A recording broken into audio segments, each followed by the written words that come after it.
Some people say if you think Bianca is strong, then Jade is stronger. Hey guys, I'm back again. My name is Azubike Chamaka and you're welcome to my YouTube channel WWE HANGOUT with Amy. So I'm back again guys with another interesting episode of Monday Night Raw update. Woo! I'm sure you guys are excited for today's episode. But as usual, before I go anywhere, don't forget to like, share and subscribe. So to kick off tonight's show, we had Cody Rhodes come on stage as the first superstar to appear on last night Monday Night Raw, and he was addressing Jey Uso, whereby he spoke about when Jey Uso left SmackDown to Raw, and another superstar would be drafted from Raw to SmackDown in replacement of Jey Uso. In this whole segment, the Judgment Day interrupted as usual, and Cody Rhodes took a whole shot at Dominic Mysterio by saying Rhea Ripley is now showing interest in Jey Uso. So after the whole story whereby the Judgment Day wanted Jey Uso to join their group, whereby Dominic Mysterio told Jey that they both come from messed up families, so it will make sense if he actually joins their group, which Jey Uso obviously declines their offer and all. So Cody Rhodes now think Mommy Rhea Ripley is now showing interest in Jey Uso, or might show interest in Jey Uso later on, and this all led to a whole brawl going on whereby the Judgment Day and JD McDonagh tried attacking Cody Rhodes, but luckily we saw Jey Uso, Kevin Owens and Sami Zayn coming out on stage to save their friend. Next up, we have Bronson Reed defeating Otis. We also had Tommaso Ciampa defeating Ludwig Kaiser from the Imperium. And we had our baby, Tegan Knox. I seriously can't remember the last time I saw Tegan Knox appear on TV, but of course, after a very, very long time, she came back, and she's here, and she defeated Natalia last night. And of course, we also had Shinsuke Nakamura picking his rematch against Seth Rollins for the World Heavyweight title at Fastlane to be a last man standing match. Well, personally, I think no matter what Shinsuke Nakamura thinks, no matter what he says about Seth Rollins, I still feel like my baby, the visionary, he used to be Monday Night Messiah when he was ill, but as he's champion now, I will keep saying this, I don't think Seth Rollins is going to lose that belt this year. Like, till the year runs by, I want him to become champion 365 days complete. Because I don't think Seth Rollins is ready to lose that belt now. I don't think the old WWE universe is ready to see Seth Rollins lose the belt now. And I don't think he himself is ready to lose that belt now. Because why should he? So, what I feel like seeing the future for Fastlane, like, I still think Seth Rollins is going to retain his title as World Heavyweight Champion.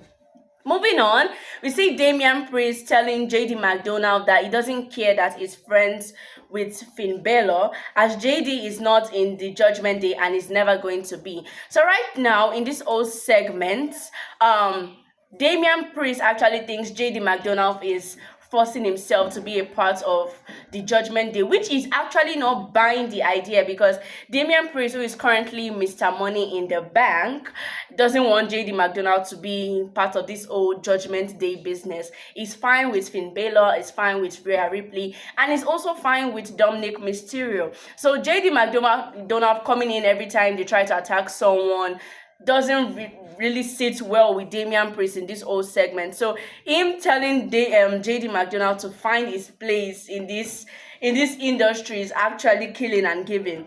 And also, speaking of Judgment Day members, Dominic Mysterio, also known as Dirty Dom, defeats Dragon Lee to remain his NXT North American Championship. I don't know how many days now that Dominic Mysterio has been champion as North American champion in NXT, but it's really nice seeing him at least trying his best to dominate after all his old segment with his father months back, when his father reminded him that he's still the baby no matter what at WrestleMania 39. And him, after that, moving forward, he has been trying his best, having nice promos, having nice segments with WWE superstars and everything, which is really nice. And now he's NXT North American champion, and as far as I'm seeing this, I don't think Dominic Mysterio is going to lose their belt soon, because last night he defeated Dragon Lee to retain his North American champion. Speaking of a superstar that is back again to dominate our era, Nia Jax. So we see like last week or like 2 weeks ago, whereby Nia Jax came back during the Rhea Ripley and Raquel Rodriguez match, and she attacked Raquel, which allowed Rhea get the win to retain her World Heavyweight title. And Nia Jax also attacked Rhea Ripley after she won. So is this kind of a message for Rhea Ripley that Nia Jax is coming next? We don't know. But Nia Jax says that she squashed everyone that she's come into contact with since returning, and will squash anyone that steps into her. And during this whole process of talking and talking, Zoe Stark interrupted and dared her to try it in a match. And of course, when Nia Jax says she's going to squash anybody, she's going to squash them. Like, she's going to squash, break them. And she did that to Zoe Stark last night, whereby she defeated Zoe Stark. And Zoe Stark didn't have anything to say, because, I mean, she's not with Trish Stratus anymore. She's trying her best to become the top in the women's roster. And it's actually really nice. It's in Kofi Kingston. I'm going to say this again and again. I won't stop saying this. I will keep saying this till they hear my voice, because I don't understand why Drew McIntyre doesn't have any championship match going on right now. Because why won't he? I'll keep saying it. Drew McIntyre is worth more than being just a random wrestler that fights every time is when it's time to fight in Monday Night Raw or Friday Night SmackDown or NXT or anywhere. And it's also worth more than being just a random tag team partner without having any tag team match. Like, Drew McIntyre really needs to have a title shot.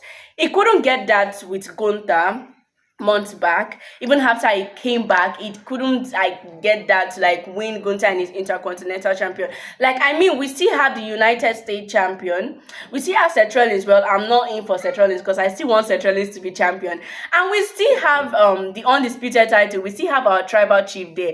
If Drew McIntyre couldn't do that years back, I think he can come back and do it now, which I really don't even know if it's going to be possible, because now The Rock is back and is ready to face Roman Reigns at WrestleMania 40. But I mean, we still have the United States champion there, because why not? Why can't Drew McIntyre have a title shot? Why can't he also have another title shot against Gunther and finally be champion?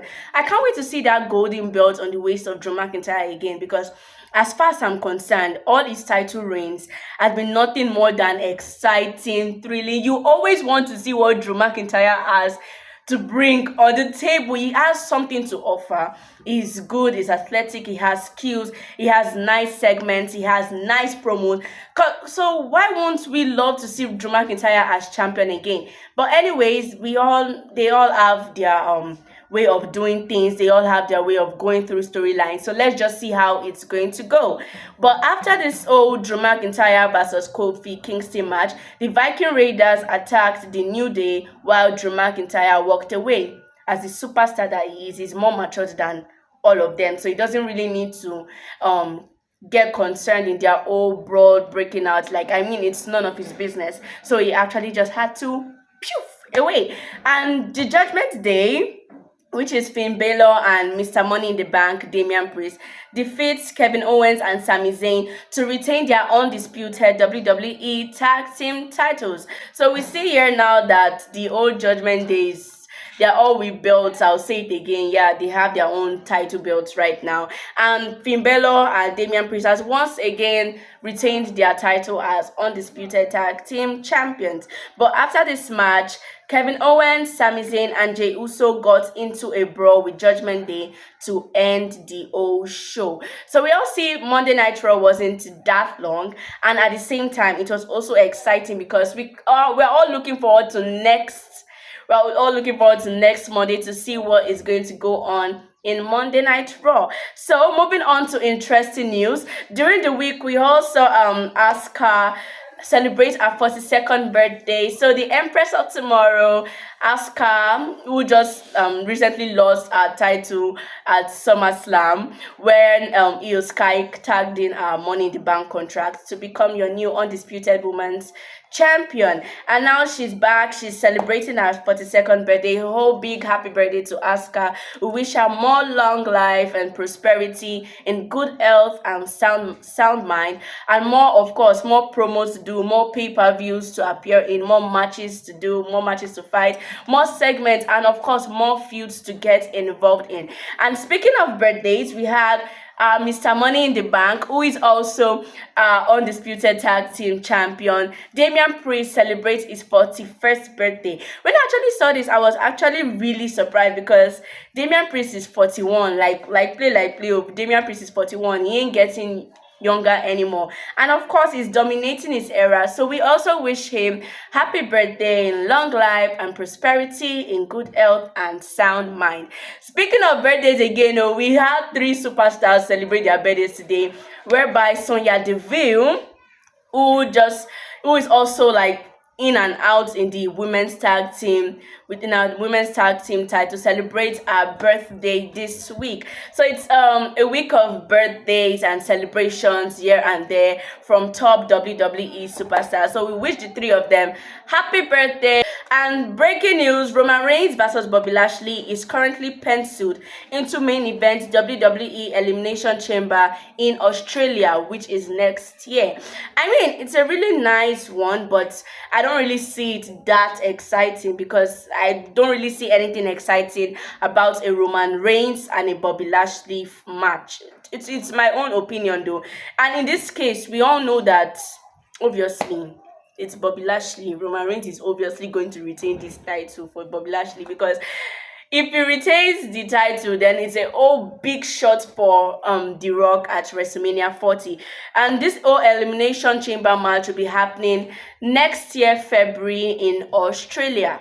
And breaking news, we have a new superstar joining us soon, which is Jade Cargill. So for those who don't know Jade Cargill, she's a wrestler from AEW whose contract just ended recently, and now she's on her way to WWE Performance Center, and hopefully we'll be seeing her on the ring this week, because Grayson Waller kept on his Twitter handle where he said, "What's a better way to introduce Jade Cargill to the WWE universe than appearing on the hottest talk show in the industry, which is the Grayson Waller Effect." So hopefully this Friday, Jade Cargill will be having her first debut as a WWE superstar in the Grayson Waller show. And of course, people are just saying that there will be competition between Bianca Belair and Jade Cargill, because Jade is black, Bianca is black, and they are both muscular women who are actually dominating this whole era. Because some people say if you think Bianca is strong, then Jade is stronger, and these two women coming together, and it's at a form of opportunity to show that black women can do this, black women can do that. So we are so excited to have Jade Cargill join the old WWE universe right now. I am excited myself. I can't wait to see what Jade has to bring on the table. Hopefully she can dethrone Io Sky, or she could dethrone Rhea Ripley. And now, for the old NXT news, Braun Breaker says he has the best spear in WWE, whereby he said, "I know my spear is better than Roman's. There is no debate. Turn on the tape. Mine is clearly better." So Braun Breaker is an NXT wrestler, whereby he said that his own spear is better than Roman Reigns. But in my own opinion, the king of spear is still nobody other than Goldberg. Goldberg is still the king of spears. I beg, nobody can beat that guy's spear. Roman Reigns' spear doesn't beat that of Goldberg. Neither does Braun Breaker's spear or that of Charlotte Flair's. None of those spears beats Goldberg's spears at all. And moving on, WWE announced that LA Knight wouldn't be performing in the last Friday Night SmackDown because he was tested positive for COVID-19. And now we wish LA Knight speedy recovery. We hope he gets well soon, because we can't wait to see LA Knight back on the table. We've missed his whole segment just 1 week, and it already feels like it's 1 month that LA Knight has gone by. And speaking of injuries, Sheamus has seriously injured his shoulder also, and we also wish him a speed recovery, and we hope he comes back very soon. And last but definitely not the least, Austin Theory has one of the most matches in WWE out of anyone on the entire WWE roster. Like I said in my last video, Austin Theory has worked with WWE veterans like Shawn Michaels, The Rock, and other Undertaker, and other WWE legends that we can name right now on the table. And now he's back this week, as WWE announced that he has the most matches in 2023 out of anyone else in the roster, which is really nice for him. And speaking of releases, this past weeks WWE has had a budget cut whereby they had to release some wrestlers out of the table, like they had to release them from their contracts, so and those wrestlers have to push forward. We had the likes of Mustafa Ali, we had the likes of Top Dollar, we had the likes of Dana Brooke, and other wrestlers that will be showing on the screen right now that had no choice but to get released by WWE. And hopefully we'll see them in other industries like Impact Wrestling. Hopefully we'll see them at NJPW, and hopefully we'll see them at AEW, also dominating this era. We wish them good luck. WWE also wishes them good luck in good health and sound mind. We hope they find their way out very soon. So guys, this is the end of this episode on Monday night's Raw. I hope you guys enjoyed it. I'm sorry if the video was too short. I'm sure you guys enjoyed it, and I'm sure you guys are entertained and got to learn more facts in WWE world today. And like I said earlier, please do not forget to like, share, and subscribe. I am seriously loving this old vibe, this old love I'm getting from everyone, the comments, the shares here and there. I love you guys so much, and I remain your #1 favorite girl, Azubike Chiamaka, and this is my YouTube channel, WWE Hangout with Amy. Peace.